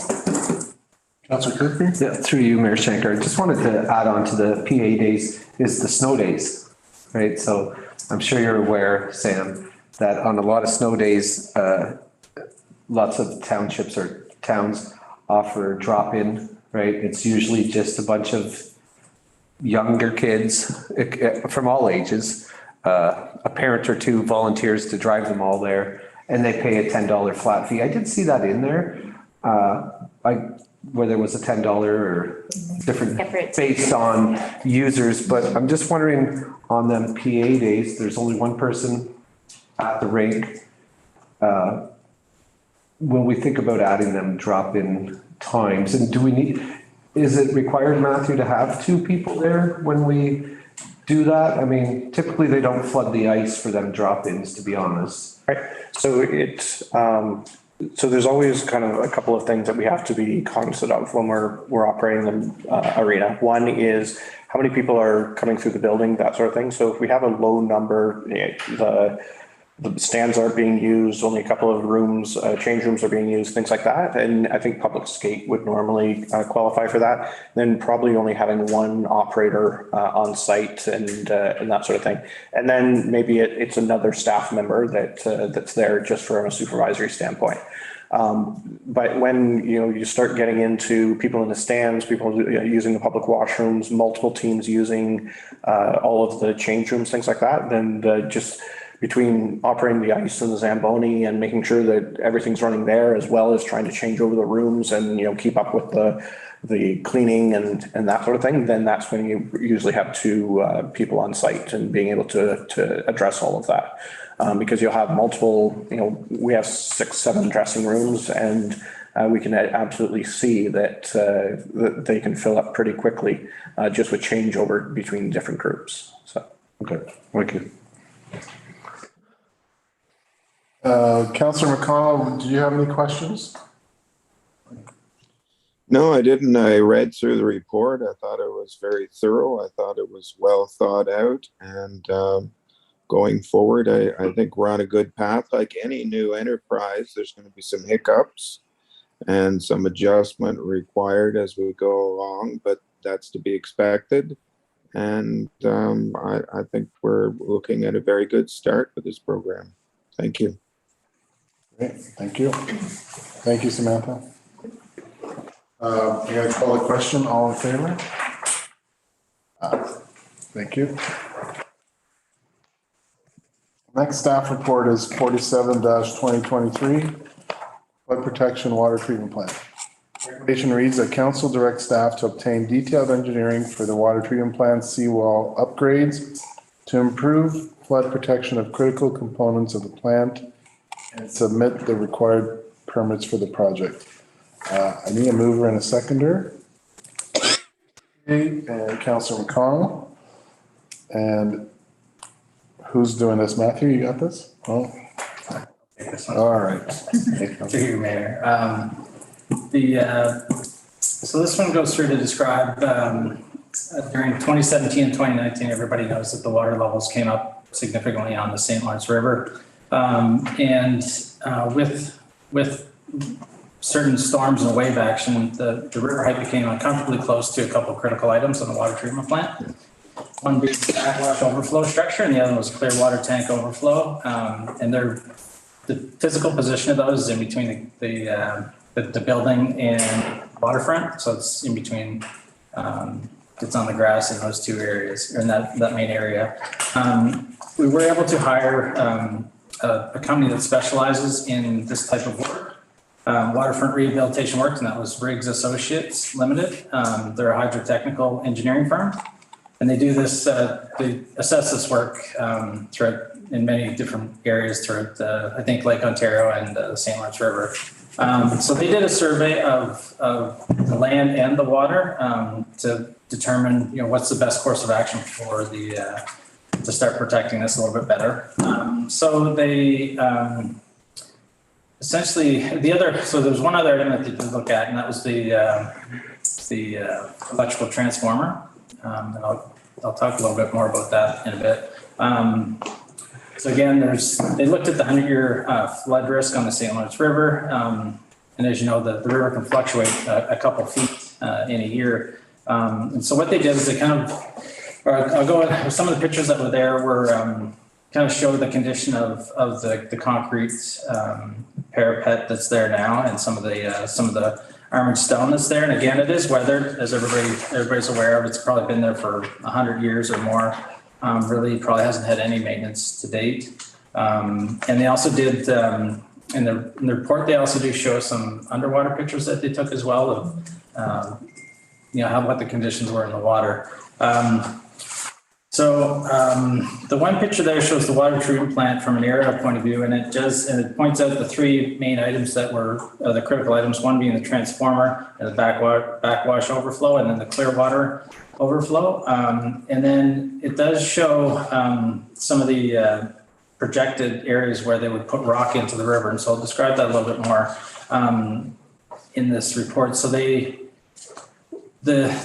worst case condition is when the water levels are the highest, and then they analyze the wave action at that point. And that's when you have, there is quite called a fetch on the river, where there's quite a distance where the water the wind can push the water, and you can get a significant wave uprush on that corner. It's about probably another meter of actual uprush when you get the waves coming in. And we've seen that, when the water levels were high, it really eroded a lot of the natural shoreline, or the shoreline that was there. So they did look at the concrete structure that's there, and they said it is weathered for sure. One of the main remedial option that they suggested was a rock revetment, and that's essentially placing rock into the water and then on top of the existing structure. So this would do two things. It would protect the existing structure, and it would minimize the waves coming over, cresting over and coming into the area that we're trying to be concerned about. So again, this involves a lot of rock, putting it into the water. There still could be some overtopping with the 100-year water level, but it would be significantly reduced from what we would have today. To do this work, it does require several permits to be in place and several different authorities to look at the work before it is approved. So we'd have the Fisheries and Oceans Canada, the South Nations Conservation Authority, the Ministry of Natural Resources and Forestry, and then Transportation. So there's a lot of people that need to review the work before it's done. Riggs Associates, they're very good at the permitting side of things. They've done this work in several different areas and getting the permit successfully. So we're confident that if we move forward with them, that they'll make the permitting easy for us. They suggested that it would take about 3 months to get the permits in place once the detailed engineering is forwarded through to those authorities. And there is some sensitivity as to when this work can be done. So the timeframes are from July 15th to September 15th, and that can be, potentially you can go outside those dates, but again, it has to be approved by the Ministry of Natural Resources and Forestry. So it does talk a little bit about the transformer. The transformer has a conduit that is actually underneath the ground, and there's water coming into that conduit from the groundwater. So they said that it's not really it's not necessarily an issue with the water coming over top, the surface water, but it's more of a groundwater issue that we should be looking at. So it'll be something that we'll look at from a kind of a different point of view, I think, with an electrical firm. And so again, the project would also involve the reconstruction and extension of the existing concrete sidewalk that's there, and we would make it redo what's there, and then it would extend from where you come down the street. It comes down to the waterfront and then goes to the parking lot for the boat parking. So the estimated total budget for all of the work would be about $390,000. The engineering work would be between $30,000 and $40,000. They did offer a second option within the report, but that was mainly putting a concrete curving basically in front of the structures that are sensitive in front of the water treatment plant, but that wouldn't help the actual wall that's there. It wouldn't do anything to protect it. So we figured that wasn't the best way to go forward, and not a great use of the funds. So council could decide to not proceed with the engineering work at this time, but again, the seawall, it was noted that it is nearing the end of its life, and the flooding could occur here, as we've seen with climate change and some of the fluctuations of the river. The water treatment plant has about $950,000 in reserve, which could be completed for this work. And climate change has and will result in more extreme weather events. So the mitigation of the flood risk to the water treatment plant is certainly a top priority to make sure that we have clean drinking water for the town. That's the end of the report. Thank you. Thank you, Nathan. Questions for Nathan? I don't fish, but a lot of people fish down there. So if there's all these rocks there, are they still able to fish? Through you, Mayor, I suspect that we'll be able to continue to fish there.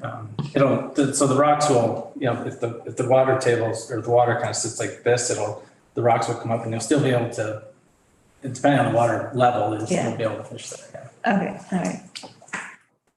Councillor Young? Thank you, Mayor Shankar, through you. Just wondering, since climate change has had an impact on this, is it possible that there may be some funding available that way? So we looked at a disaster mitigation and climate change fund. Unfortunately, the projects have to be in excess of $1 million in order to apply.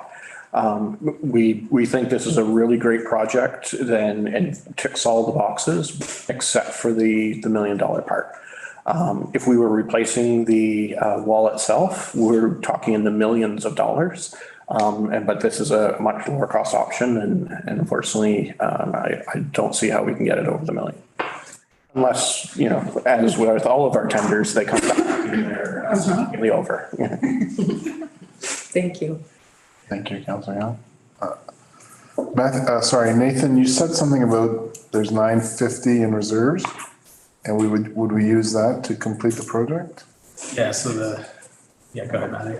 That's correct. So we built up a reserve of about 950,000. There's two projects that we have that we see that could be used for that reserve, and we intend on adding to it every year. So the first project is this one, redoing that and making sure that we don't flood the water treatment plant in the future is of critical importance. The second being the kind of bubble up process that when we went through the tour of the plant, that when it goes through the sand and whatnot, there was that newer technology that would allow easier cleaning of the sifting beds. So those are the two that we see as being critically important, and certainly there's enough in there to achieve both of them.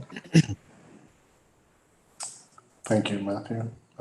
Councillor McConnell?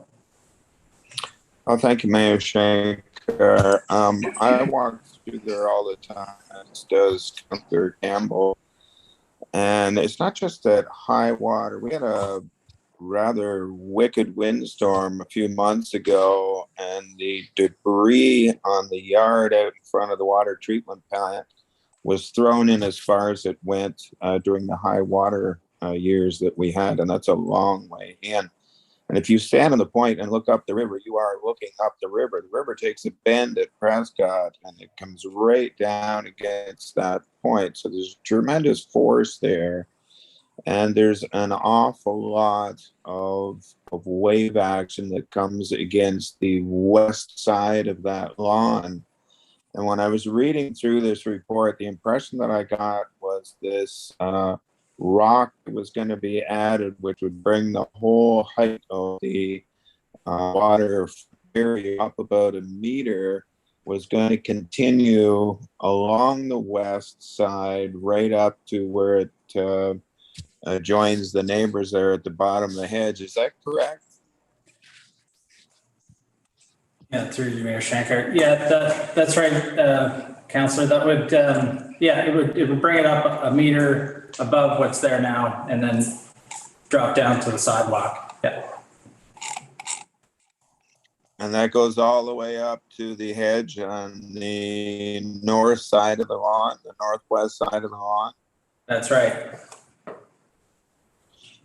And how about east of Mayor, Mayor Shankar, if I may, how about east of the cement now? Because even at high water in the spring, when we don't have real high water, that area gets flooded there with any kind of wave action at all. The area right up to the edge of the parking lot can get flooded there. So how far east is this high rock area going to go? Through you, Mayor Shankar. So that wall will go, like you'd mentioned, from the, by where the tree line is on the, let's say the west, the south, or the west side. And then it'll continue almost all the way to the parking lot, where the boat ramp parking is. So it will go significantly. Very good, thank you. Yeah, significantly further than where the current concrete stops. Okay, that's great. And I believe I saw in it, beside the new sidewalk, there's going to be like a curbing to direct rainwater or stormwater, whatever, back out into the river, I presume, or into some kind of a sewer that takes it there. Correct. Yeah, it'll collect that water and push it back into the river. Yep. Okay, excellent. This is what we've needed for a long time. Thank you. Which sidewalk was that? That he's talking about? The main. The one around the point. Oh, that's a sidewalk? Okay. Any other questions? Oh, Councillor Kirkby? Nathan, I'm just wondering through you, Mayor Shankar, this will help definitely alleviate the water rushing in under, but it doesn't seal it, right? Which still allows for some seepage of the groundwater coming up. Is that correct? Yeah. So with this, really, we're just stopping that wave surge. Yeah, exactly. So essentially it's going to protect the surface water or minimize surface water from coming up top onto the grass, but you can't really stop the groundwater from continuing to kind of flow in and out as the water table changes from the river. Is there any way to cap the bottom of that open part that's, it's open that goes underneath that land? Is there any way to cap that with some kind of steel or? I think it's talked in here where it's encapsulated, right? Which I believe that means you would build a barrier, drain it, and then do work in there. Yeah, and that's a completely significantly different project. Right. Then you probably need $1 million, $2 million. Well, if we could get it funded for 500,000, half of it. Go ahead.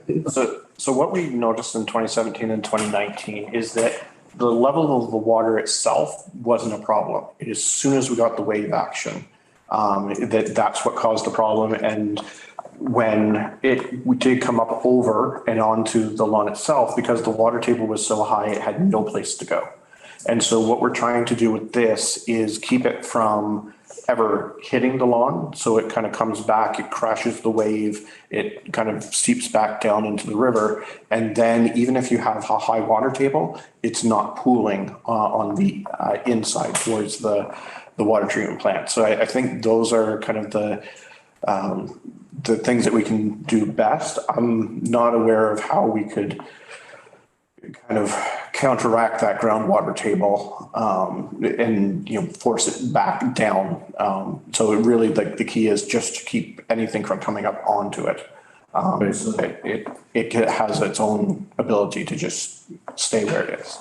Yeah, so I guess but we're always going to have water under the land. Yes. And I mean, I know it would be expensive to fix that. I'm just wondering is there any way to feed stone into there or anything like that? Because it'll always be an issue. It'll always slowly wash out. Water under something always causes erosion. I'm one of them people that had fished down there quite a bit. I've been down there at high water, low water, and there is a bit of current there also that comes around that corner. I guess, I mean, it's a great option. I just wondering about addressing that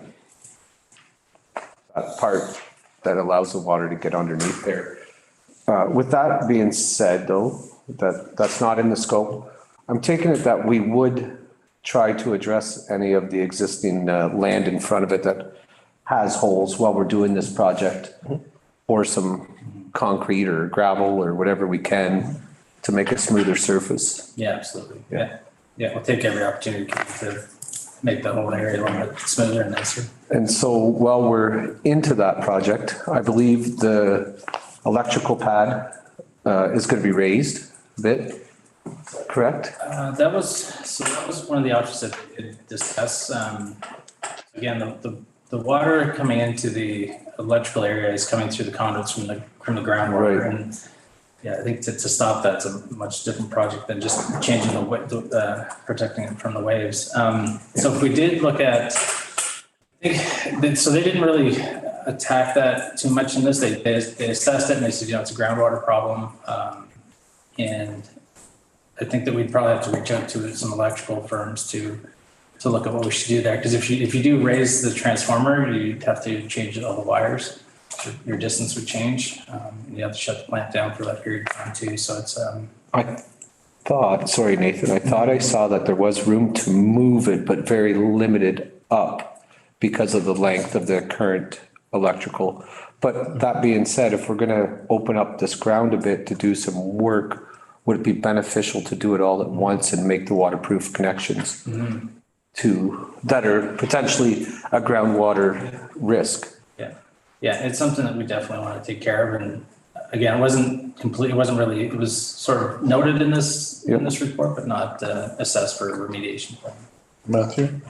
So I think with that one in particular, we would take a look at it from working with Aqua and say, how do we get an electrician to take a look at it? How do we waterproof those connections?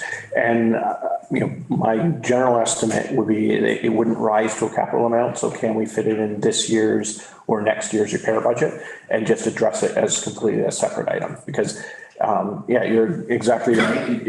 It's not because of the waves or because of the high water. It's just because there's a deficiency in those connections right now.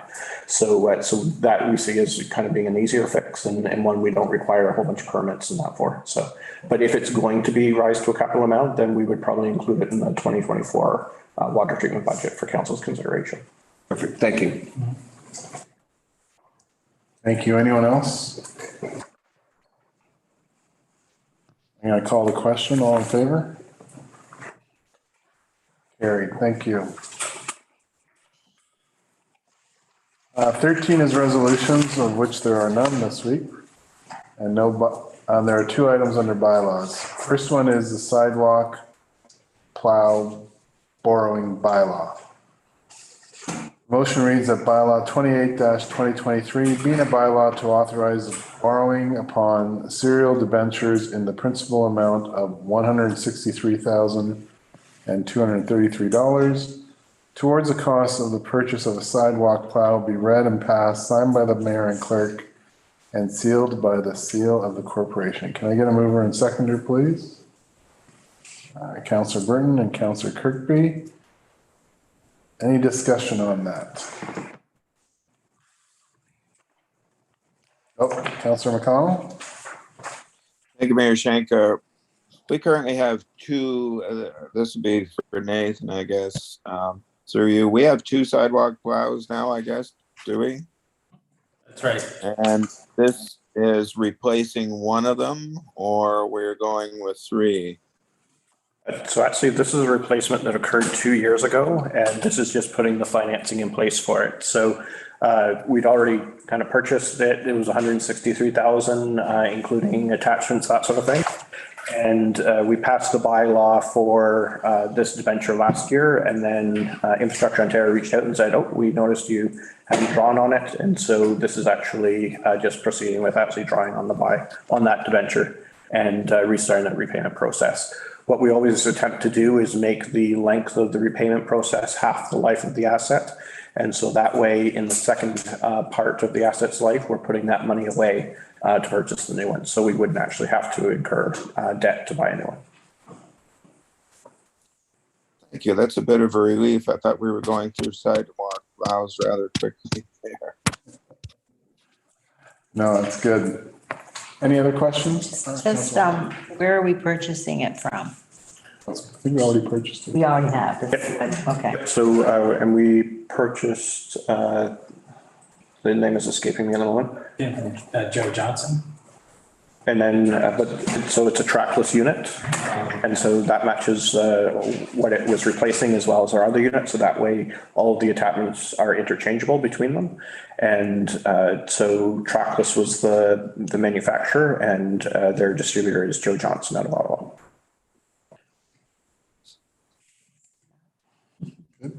Yep, good. Anyone else? I'm gonna call the question. All in favor? Pass. Carried. Thank you. Excuse me, Gory. Yes, sir. It might be informative for the people at home to know, I mean, it's called a sidewalk plow, but we use it for many things other than a sidewalk plow. It might be informative if Nathan could just point out the different things that we can do with the sidewalk plow. Yeah, absolutely, through you, Mayor. So it's used obviously in the wintertime for snow plowing on the sidewalks, but then we also have a blower that we can put on it to blow the snow off either off the sidewalks or off the windrows that are created between the sidewalk and the road.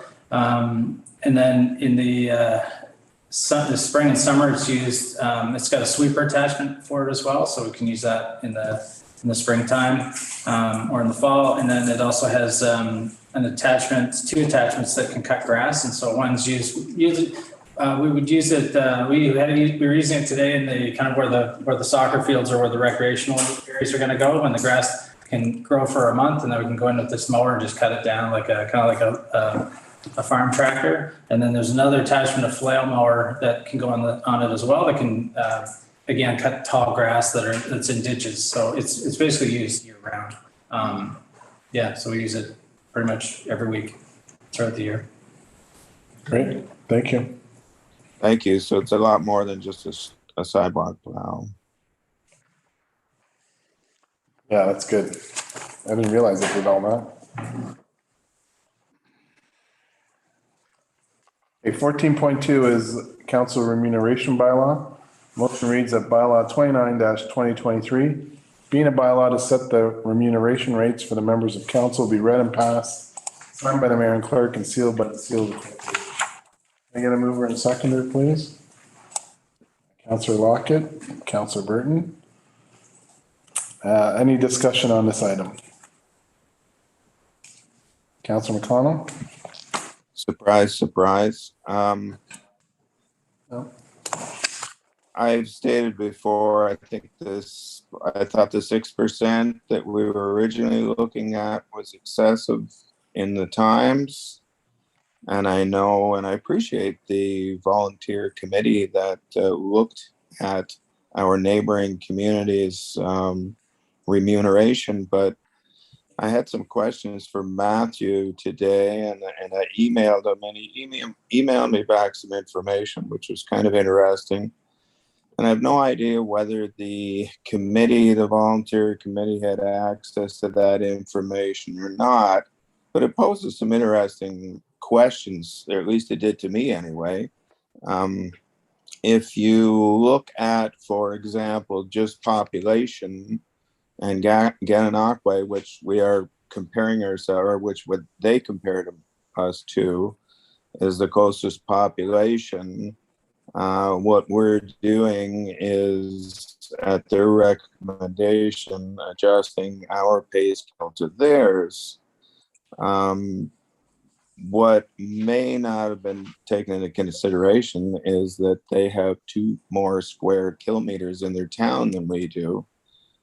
They also have several $million that comes in over the years, certainly not in 1 year, from the casino. Their commercial assessment, which is higher than residential assessment and is certainly higher than theirs, than ours, which is largely residential assessment, may not be taken into consideration. Anyway, the long and the short of it is, I don't feel that just taking Gananoque and comparing us to that is adequate. I mean, if you take just population and look at Brockville, for example, they got 22,000 people. They pay their counselors $19,000. At that rate, if you want to compare population, we should be paying ourselves somewhere between $5,000 and $6,000. There's a variety of other communities that are all over the map as far as dollar wise. But what it comes down to is really what we feel we want to accept as pay. The vote that was taken the last time, or the first vote that was taken on this at our last council meeting, I got thinking about it after, and in all honesty, I wasn't very happy with the vote. And I don't mean the result of the vote. What I mean was I wasn't very happy with the vote. The chair, who is yourself, Mayor Shankar, called those in favor, and you looked around and you said 3. And then you thought about it for a few seconds and you said, I guess I'll vote in favor of it. And you didn't call opposed. Now, that's not the way we run a vote. We discuss things, and when the discussion is over, you should have made up your mind. And when you call the vote, everybody should know how they're going to vote, not wait to see how other people are voting. That's not the way the system is supposed to work. Anyway, I don't agree with what is being proposed. I think it's too much. In particular, I think the mayor's portion has gotten excessive. So I'm going to ask for a recorded vote on this question. And you may think that's funny because you're laughing, Mayor Shankar. I don't really care. I want a recorded vote on it, and everybody can vote their conscience. Thank you. Anyone else? I'm gonna call the vote. Yep. Recorded vote, I go around the table. Okay. And you answer yay or nay. So Councillor Burton? Yes. Councillor Campbell? Yes. Councillor Kirkby? Nay. Councillor Lockett? Yes. Councillor McConnell? Nay. Mayor Shankar? Yes. Councillor Young? No, nay. Vote is 4-3, vote passes. Thank you. Okay, we're gonna move on to new business. Does anyone have any new business? Seeing none, there's no notices of motion and there's no items under mayor's proclamation tonight. Is Ron Zajac on the line? Would you like to, do you have any questions, Ron? Yes, can you hear me? Yep. Okay, thanks. I appreciate you maintaining this virtual link option for media. I'd love to be sitting there, but I'm juggling several things at once, unfortunately. I'd just like to request a couple of things. If somebody could send me a copy of the photo that was taken at the beginning of the Relay for Life folks, and we have a story in tomorrow's paper about it, but it would be a nice sort of follow-up acknowledgement if somebody can send me a copy of that image. Hoping also to get a copy of the Sherwood Park Manor presentation. Just like to be able to go through that. And finally, and here I sort of beg your indulgence because I have been sort of out of the loop for a little bit, but I remember the remuneration issue when I covered it back in February. And it appears to me that the numbers as outlined here in Schedule A are somewhat higher than the base numbers that were discussed in February. And despite concerns about CPI being perhaps an historical aberration or higher than usual, CPI is still being used as the metric for increases going forward till 2026. So if I just understand correctly from the discussion just now, this Schedule A series of numbers here was agreed upon after a volunteer committee took a look at municipal comparators and in particular Gananoque and then recommended this? That's correct, yep. Okay, and that, so their work was done, I'm assuming, what, March or April, something like that? May, that was done in May. In May, okay. So with the passing of this bylaw tonight, these increases become retroactive to January 1st of this year? That's correct. Okay, good, no, I appreciate it. Actually, I should have to ask this question too. If someone could please, I'd like to know the 2022 numbers for I'm looking at the first column here on Schedule A. If I could be given the 2022 numbers, I'd just like to know what the percentage increases are. We'll make sure you get that. Okay, appreciate your help. Thanks very much. Thanks, Ron. Good to have you back. Thank you. Good to be back.